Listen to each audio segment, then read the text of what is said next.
Hello friends, next problem of not-for-profit concern, that is problem number 14.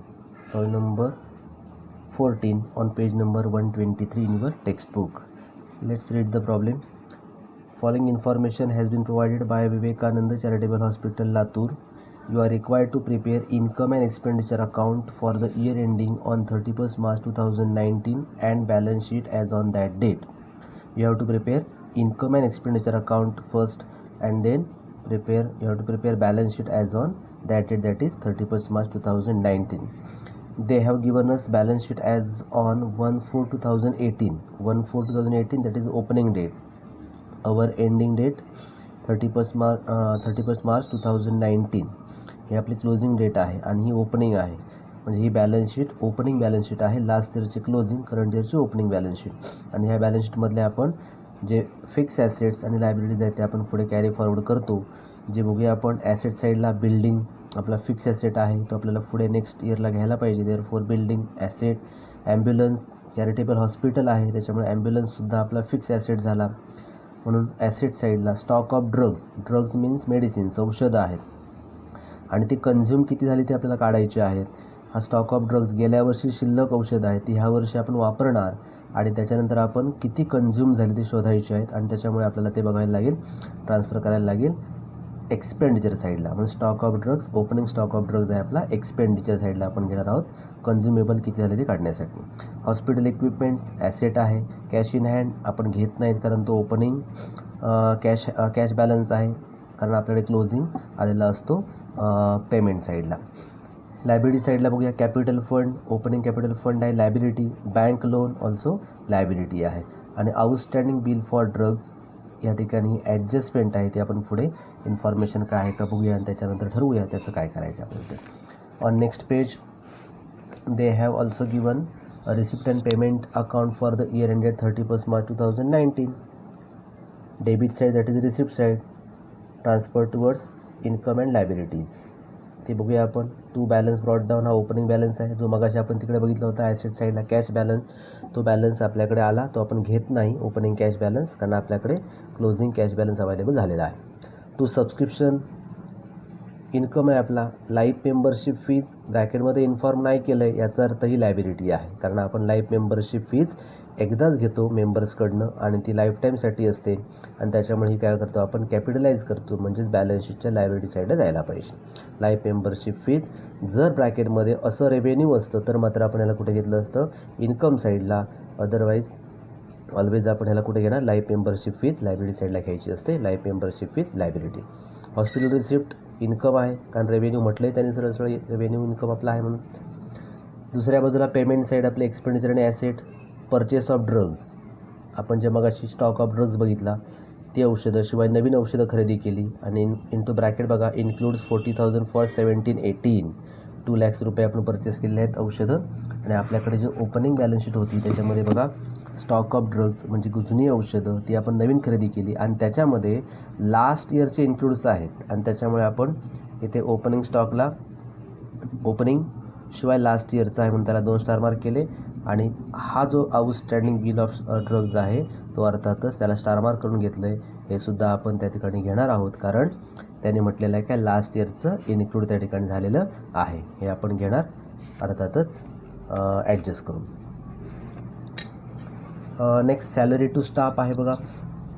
Salary to staff expenditure by honorarium to doctors expenditure, by repairs and maintenance expenditure, by furniture asset आहे आपला, by general expenses expenditure आणि by balance carried down म्हणजे हा आपला cash balance आहे, ॲसेटला आपण घेणार आहोत closing balance. Adjustment on 31st March 19 stock of drugs was valued at ₹22,000. पुन्हा स्टॉक ऑफ ड्रग्ज आहे करंट इयरचा, क्लोजिंग स्टॉक आहे, आपण तिकडे स्टार मार्क करून त्याला ठेवलेला आहे. Depreciate buildings at 5% per annum and ambulance 30,000. आपण त्यांना एक स्टार मार्क केला आहे. बिल्डिंग आणि ॲम्ब्युलन्सवर ॲडजस्टमेंट आहे. आणि तिसरं life membership fees are to be capitalise. ही मागाशीच आपण म्हटलं होतं की ऑलवेज कॅपिटलाइजच करायची असते, त्यांनी इन्फॉर्म केलं आहे, आपण कॅपिटल फंडमध्ये ते ॲड करून घेणार आहोत. ठीक आहे, आपण प्रिपेअर करूया आपलं इन्कम अँड एक्सपेंडिचर अकाउंट जे बनवायचे सुरुवातीला आणि मग शेवटी बॅलन्स शीट आपण प्रिपेअर करून टॅली करून दाखवणार आहोत. ठीक आहे. Problem number 14, page number 123 in the books of Vivekanand Charitable Hospital, Latur. Income and expenditure account for the year ended 31st March 2019. Debit side expenditure, credit side आपले incomes असणार आहेत. आणि तसेच आपण बॅलन्स शीट तयार करतो. Balance sheet as on 31st March 19. Liability left hand side, asset right hand side असा prepare करून घेतलेला आहे. आता आपण ब्लू पेनमध्ये या ठिकाणी पोस्ट करून घेतो आहे आपल्याला समजण्यासाठी. ब्लू पेन आणि रेड पेनचा वापर करतो आहे आपण ॲडजस्टमेंटसाठी. ठीक आहे. सुरुवातीलाच बॅलन्स शीट आपण या ठिकाणी मगाशी मार्किंग केलं त्याप्रमाणे पोस्ट करून घेऊया. बॅलन्स शीट आहे, आपले फिक्स ॲसेट आहे ते आपण पुढे घेऊया. बिल्डिंग्स, ॲम्ब्युलन्स आपला ॲसेट आहे, या ठिकाणी आपण घेतला ॲसेट साईडला बघा. बिल्डिंग्स ॲडजस्टमेंट आहे, त्याला मग इनर कॉलममध्ये 10,50,000 स्पेस सोडली. नेक्स्ट ॲम्ब्युलन्स 4 lakhs इनर कॉलममध्ये घेतलं, त्याला ॲडजस्टमेंट आहे, स्पेस सोडली. आपण स्टार मार्क करून ठेवला होता एक म्हणून आपण एक ओळ शिल्लक ठेवले. सध्या हे लिहिलं ते आपण ॲडजस्टमेंट आहे, सध्या स्पेस म्हणायची, याला आपण स्पेस म्हणतो आहे आणि आपण इनर कॉलममध्ये घेऊन ठेवलं. नेक्स्ट स्टॉक ऑफ ड्रग्ज आहे 1/4/18 म्हणजे ओपनिंग स्टॉक ऑफ ड्रग्ज आहे. आपल्याला कन्झ्युमेबल काढायचं आहे. How many drugs have been consumed in this year you have to find out. Therefore transfer towards expenditure side to drugs consumed. किती drugs consume केले आपण, किती वापरले प्रत्यक्ष त्या ठिकाणी ते आपण शोधून काढणार आहोत आणि त्याच्यावर होणारा ॲक्च्युअल खर्च आपला ह्या वर्षीचा किती शोधणार आहोत. पण टू ड्रग्ज कन्झ्युम त्याच्यामध्ये ओपनिंग स्टॉक सापडला 42,000 ते आपण ह्या ठिकाणी घेतलं. ओपनिंग स्टॉक 42,000 एवढ्या रुपयाची जुनी औषधं आपल्याकडे होती ती आपण सध्या या ठिकाणी वापरणार आहोत आणि म्हणून आपण ते ह्या ठिकाणी लिहून ठेवलं. स्टॉक ऑफ ड्रग्ज या ठिकाणी झालं. हॉस्पिटल इक्विपमेंट्स आपला ॲसेट आहे, तर asset side hospital equipments without adjustment, therefore outer column 3,04,000 outer कॉलममध्ये आपण घेतलं. नेक्स्ट कॅश इन हँड आपण घेत नाही, क्रॉस मार्क केला आहे. त्या बाजूला capital fund and bank loan आहे ते आपण घेऊया. कॅपिटल फंड 11 lakh इनर कॉलममध्ये आपण घेतलं, स्पेस सोडली.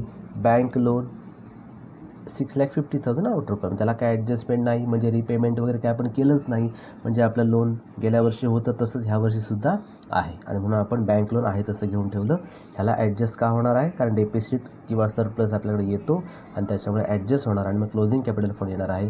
इथे बँक लोनबद्दल काय सांगितलं नाही, त्याच्यामुळे ओपनिंग आणि क्लोजिंग आपल्याकडे असणारी लायबिलिटी सेम आहे म्हणून 6,50,000 आउटर कॉलममध्ये. आणि आउटस्टँडिंग बिल ऑफ ड्रग्ज आहे लायबिलिटीला म्हणून मी सध्या घेऊन ठेवलं लायबिलिटी साईडला. आउटस्टँडिंग बिल फॉर ड्रग्ज लिहून ठेवलं 50,000 इनर कॉलम, त्याला ॲडजस्टमेंट आहे म्हणून. Outstanding bill for drugs 50,000 inner column आहे तसं लायबिलिटी साईडला मी लिहून ठेवलं. ही सुद्धा आपली लायबिलिटी सध्या मानूया आपण आणि लिहून आपण घेतली. ठीक आहे. अशा प्रकारे आपली ओपनिंग बॅलन्स शीट या ठिकाणी पोस्ट करून झाली. आता आपलं नेक्स्ट अकाउंट जे आहे ते रिसिप्ट अँड पेमेंट अकाउंट ते आपण खाली करून घेऊया. सुरुवातीला रिसिप्ट साईड खाली करूया. बघा टू बॅलन्स ब्रॉट डाऊन आपण घेत नाही. ओपनिंग बॅलन्स सबस्क्रिप्शन इन्कम आहे आपला म्हणून घेऊन ठेवला. बाय सबस्क्रिप्शन ॲडजस्टमेंट नाही, आउटर कॉलम 2,22,000.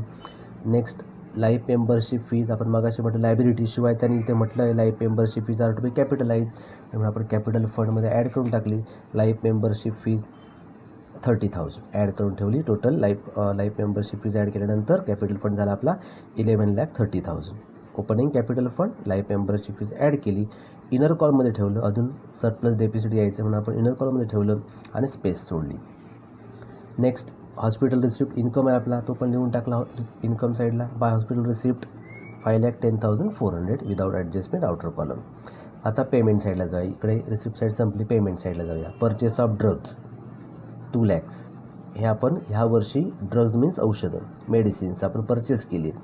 न्यू परचेस आहेत. मगाशी आपण जो ओपनिंग स्टॉक लिहून ठेवला होता, जुनी औषधं आपल्याकडे होती 42,000 नवीन परचेस केली. ॲड न्यू परचेसेस 2 lakhs म्हणजे टोटल आपण मेडिसिनवर खर्च किती केला 2,42,000 एवढं पेमेंट आपण केलं आहे मेडिसिनवर. ओपनिंग स्टॉक होता 42,000, न्यू परचेस केले 2 lakhs, देअरफॉर टोटल मेडिसिन्स आपण 2,42,000 एवढे एक्सपेंडिचर आपले झालेले आहे. ठीक आहे. असं आपण टोटल करून ठेवली. त्याने काय म्हटलं बघा, into bracket includes 40,000 for 17-18.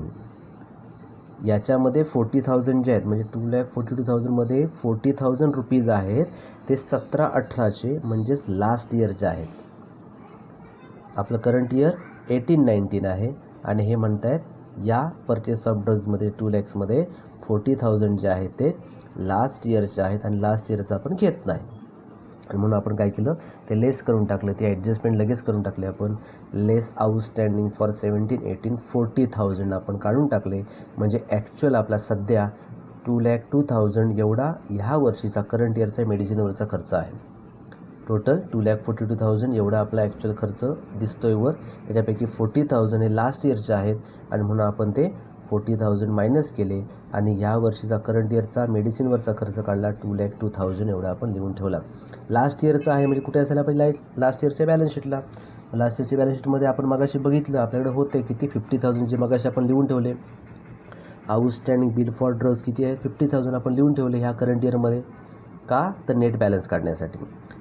Bills outstanding for drugs 50,000 आपण लिहून ठेवले आणि याच्यापैकी ह्या वर्षी आपण किती पेमेंट केले आहेत, 40,000 पेड केलेले आहेत आणि म्हणून आपण ह्या ठिकाणी घेऊन ठेवले लेस रिपेड 40,000. 50,000 खर्च आपला करायचा बाकी होता, आउटस्टँडिंग होता. ह्या वर्षी हा गेल्या वर्षीचा खर्च आहे. गेल्या वर्षी आपली बिलं पेमेंट व्हायला पाहिजे होती पण ती पेएबल होती त्या ठिकाणी आपण ती पेड केली नव्हती. ती आपण ह्या वर्षी पेड केली पण सगळीच नाही पेड केली. तर किती पेड केली, फक्त 40,000. म्हणून 50मधनं 40,000 गेले, 10,000 अजूनही आपलं पेमेंट करायचं बाकी आहे.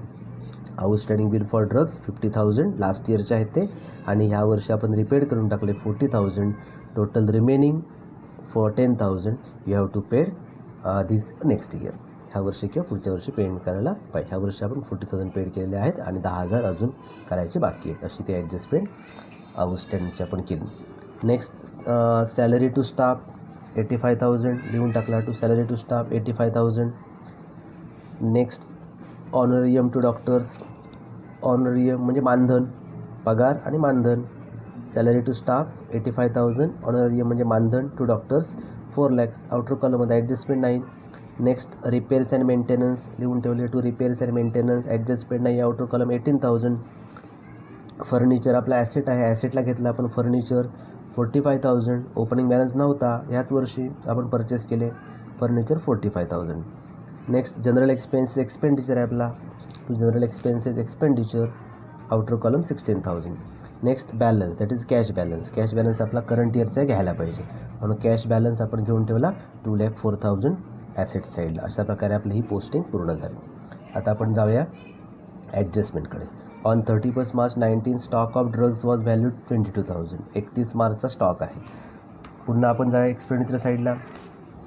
जुनी औषधं 42,000, न्यू परचेस केले 2 lakhs. टोटल बिल आपण पेमेंट केलं 2,42,000. याच्यापैकी 40,000 लास्ट इयरचं होतं म्हणजे करंट इयरचे आपले पेमेंट किती झालं ड्रग्सवर 2,02,000. याच्यामधली औषधं शिल्लक आहे. त्यांचं म्हणणं काय, 31 मार्च 19ला स्टॉक ऑफ ड्रग्स 22,000 म्हणजे ही औषधं आपण वापरलीच नाही, अनयुज्ड आहेत. मग आपण वापरणार कधी, नेक्स्ट इयरला. जशी आपण ओपनिंग ह्या वर्षी वापरली तशी ही क्लोजिंग नेक्स्ट इयरला वापरूया. म्हणून ते आपण ॲक्च्युअल किती कन्झ्युम केली ते काढतो आहे. मग क्लोजिंग स्टॉक आपण लेस करतो या ठिकाणी. लेस क्लोजिंग स्टॉक 22,000 म्हणजेच आपला नेट बॅलन्स आला 1,80,000. म्हणजे ह्या वर्षी ड्रग्ज आपण कन्झ्युम केले किती, 1,80,000. मेडिसिन किती कन्झ्युम केली, 1,80,000. ओपनिंग स्टॉक ॲड केला, क्लोजिंग स्टॉक लेस केला आणि लास्ट इयरचं आउटस्टँडिंग बिल आपण मायनस केलं आणि त्याच्यामुळे ह्या वर्षी आपण मेडिसिन किती कन्झ्युम केली तर 1,80,000. स्टॉक आहे नेक्स्ट इयरला वापरणार आपण, क्लोजिंग स्टॉक आहे आणि त्याच्यामुळे आपल्याला जायला पाहिजे तो. सध्या आपण ही औषधं अनयुज्ड आहेत, आपण वापरणार नाहीत, पुढच्या वर्षी वापरणार आहोत. म्हणजे आपला काय झाला, ॲसेट झाला. पण second effect stock of drugs 22,000 आपण लिहून ठेवला क्लोजिंग स्टॉक. असे 2 इफेक्ट आपण त्याचे दिलेले आहेत. Next depreciation on building at 5% and ambulance 30,000. Building depreciation 5% काढले आपण 52,500. लेस डेप्रिसिएशन करतो आपण, net amount 9,97,500. Same as to ambulance 4 lakhs amount त्याने काढून दिली आपल्याला. Less depreciation 30,000, net amount 3,70,000 outer column. Depreciation आहे लॉस झालं. सेकंड इफेक्ट एक्सपेंडिचर साईडला आपण येणार. टू डेप्रिसिएशन बिल्डिंग्स 52,500 5% काढले आपण आणि ॲम्ब्युलन्स 30,000. टोटल 82,500 एवढं आपलं लॉस झालं डेप्रिसिएशनमधनं. ठीक आहे. नेक्स्ट लाईफ मेंबरची fees are to be capitalise, जे ऑलरेडी आपण मगाशीच केलेलं आहे. लाईफ मेंबरची फीज आपण कॅपिटलाइज ऑलरेडी केलेली आहे. ठीक आहे. अशा प्रकारे ॲडजस्टमेंट आपल्या संपल्या. लास्ट स्टेप आपली काय असणार आहे, क्लोज करा. फर्स्ट अकाउंट इन्कम एक्सपेंडिचर आपण क्लोज करूया. आपण आउटर कॉलम टोटल बघतो कोणती मोठी आहे का, जी मोठी असेल ती आपण घेतो. ह्या केसमध्ये ही डेबिट साईड म्हणजे एक्सपेंडिचर साईड तुमची मोठी दिसते. 7,81,500 ह्या केसमध्ये किंवा ह्या प्रॉब्लेममध्ये डेबिट साईड म्हणजे एक्सपेंडिचर आपले जास्त आहेत. 7,81,500 आपण दोन्ही लिहून ठेवलेत. 7,81,500 त्याच्यामध्ये इन्कम हे आपले मायनस केले, तुमच्याकडे बॅलन्स राहतो 49,100. त्याला काय म्हणणार आपण? डेफिसिट. म्हणजे खर्च जास्त, इन्कम कमी. इन्कम आपला कमी आहे, पैसे कमी आले आणि खर्च जास्त केला म्हणजे किती रुपये कमी पडत आहेत आपल्याकडे? 49,100 एवढे पैसे डेफिसिट म्हणजे कमी पडले, उणीव भासली, तूट भासली आपल्याला. आता हे पैसे कुठनं हा खर्च केला कुठनं? तर हे पैसे कुठनं वापरायचे? तर कॅपिटल फंडमधनं. आपल्याला कॅपिटल फंडमध्ये पैसे आहेत, सरप्लस असतात तर ह्या बाजूला आला असता, आणि जो आपण ॲड करतो हे डेफिसिट झालं म्हणजे लॉस झालं आपलं एक प्रकारे, आणि अर्थात त्याच्यामध्ये लॉस मायनस करून टाकूया. कॅपिटल फंडमधनं आपण डेफिसिट मायनस केलं 49,100, म्हणजे जो काय आपण अतिरिक्त खर्च केला या ठिकाणी डेफिसिट आलं, म्हणजे एक्स्ट्रा खर्च झाला. Excess expenditure over income is called deficit. Excess expenditure हे जास्त आहेत इन्कमपेक्षा, त्याच्यामुळे डेफिसिट त्याला म्हणालो आपण, आणि ते आपण लेस करून टाकलं या ठिकाणी. आणि आउटर कॉलममध्ये क्लोजिंग कॅपिटल फंड सापडला 10,80,900. आपला क्लोजिंग कॅपिटल फंड या ठिकाणी अवेलेबल झाला. ओपनिंग होता 11 लाख आणि तो कन्वर्ट होऊन आपल्याकडे क्लोजिंग आला 10,80,900.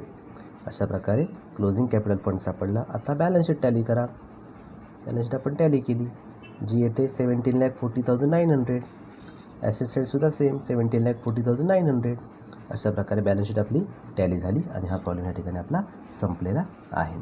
Problem number 14, last problem in your book in unsolved section. Income and expenditure account आपण प्रिपेअर केलं. ह्या प्रॉब्लेममध्ये आपल्याला ह्या हॉस्पिटलचं डेफिसिट सापडलं 49,100. ते आपण या ठिकाणी कॅपिटल फंडमधनं मायनस केलं, क्लोजिंग कॅपिटल फंड काढला आणि मग बॅलन्स शीट टॅली करून घेतली 17,40,900. ठीक आहे. थँक्यू.